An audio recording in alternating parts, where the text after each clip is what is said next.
If you're struggling to grow your chest like I did for so many years, you very well might be making this one common mistake. I see guys making this mistake all the time in the gym, and it's that you're only training one part of it or from one angle. Building a well-developed and symmetric chest isn't about any one particular exercise like just hammering home the bench press all day, but it's about hitting the chest from all three main angles: the upper chest, middle, and lower chest, as depicted by this kindergarten level drawing that I put together for you. So within your weekly program, you need some exercises that will address all three angles. And in this video, I'm going over some of my favorite exercises for each of these angles, as well as a few other key points that might help optimize your training to build a bigger chest. Make sure you stick around for the whole video because I've got a gift for you at the end as well. So the upper chest is the green area here, and building that is super important. That's going to give you that shelf kind of look on the chest. And these are typically incline movements that help hit this part of it. The middle chest is this blue area here, and this is usually flat pressing or fly type movements. And the lower chest is in red here, which creates that well-rounded look.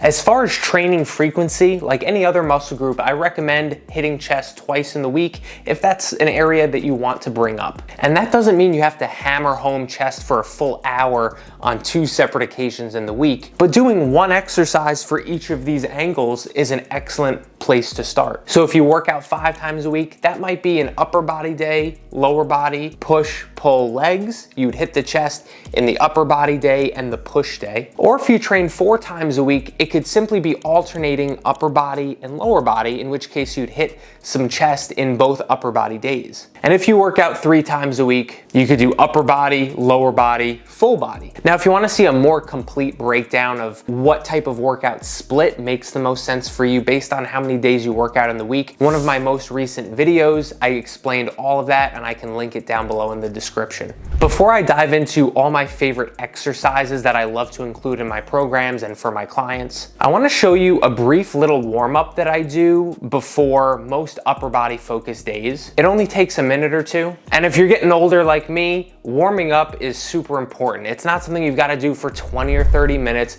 but doing a proper warm-up can certainly help prevent injuries. And I do a very different warm-up for a lower body workout than I do for an upper body workout. Understandably so, right? We're trading totally different areas.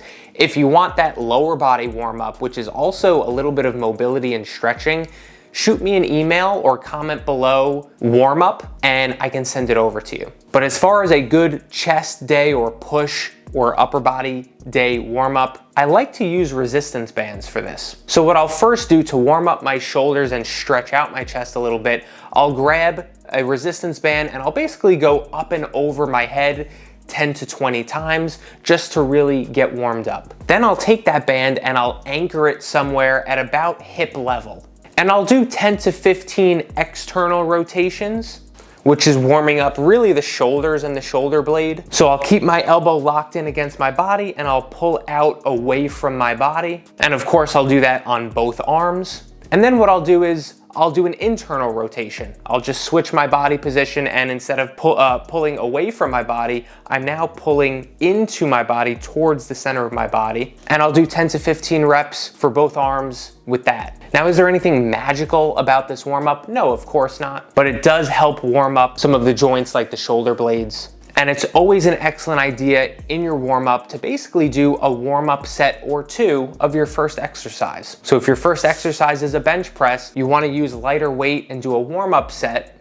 And honestly, that's sometimes the best warm-up, is just doing a light set, a light version of the exercises you're about to do. Now, if you have 3 or 4 chest exercises on this day, you don't have to do a warm-up set for all of them, but for the first one, it makes sense. Now, let's get into my favorite exercises to hit each angle of the chest. And we'll start with the upper part of the chest, the green area here. These are gonna be your incline movements. So some of my personal favorites are an incline dumbbell chest press. An incline barbell bench press is totally fine too. I also really like the incline Smith machine press. Really allows you to load on plenty of weight safely without really needing a spotter. A normal incline machine press is really good too. But those are generally the exercises I stick with for that upper part of the chest.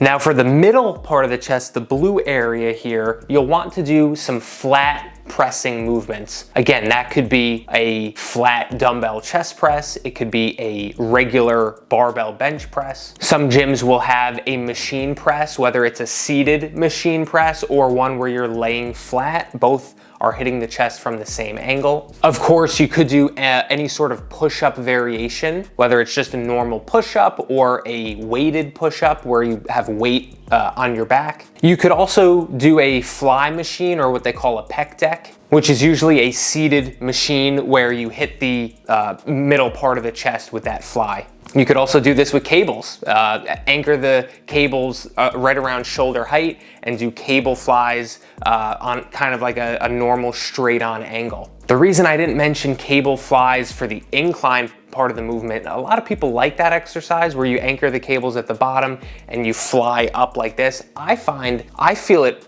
super directly in my delts, not so much my chest, but my delts. So if we're doing incline movements for that green part of the chest, I prefer pressing movements, or even a dumbbell incline fly could be decent as well. Now for the lower part of the chest in red here, this is the part that I neglected a lot as I was getting into my first few years of working out. Of course, you could do something like a decline bench press or a decline dumbbell press. I personally don't love these because it's a pretty uncomfortable position to be in. You feel like you're sort of hanging upside down a little bit. But what I do really love is hanging dips, which you can adjust your body positioning to be a little bit more chest focused as opposed to tricep focused. And there's no limit on how much resistance you can go with on a hanging dip, because you can do them just body weight, or you could do them on an assisted machine if you're not able to do hanging body weight dips yet.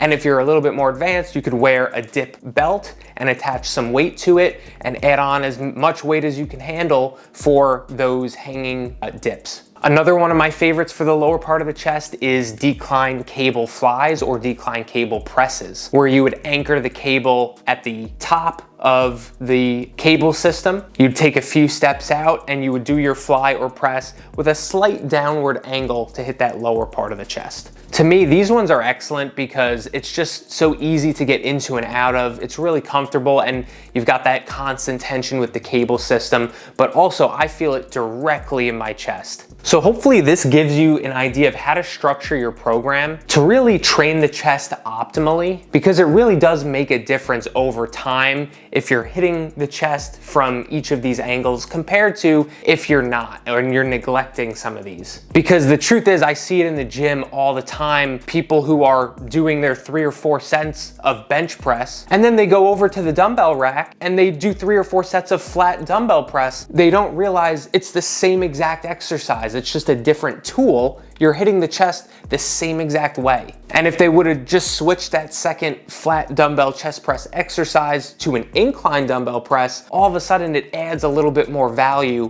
when paired with the barbell bench press. And you don't need to be in the gym all day. You don't need to be doing 3, 4 exercises for each angle. What I do generally is one good solid exercise for each of these angles anytime I'm training chest, whether that's push day or an upper body day or a chest and back day. And then maybe I'll throw in a 4th chest exercise that's one of the 3. If you follow this outline with your routine, I promise you'll start seeing more gains in your chest. And remember, it requires a lot of patience. When we're talking about building muscle and getting stronger, it's a long process. It takes a long time to build muscle. You're not gonna train this way for a month and all of a sudden have a chest like Arnold. It took me like years of training before I even felt like I looked like I worked out. Especially when we're talking about bringing up a single specific muscle group, it could take a couple years of really putting in work, training that muscle group twice a week, eating properly, right? Fueling your body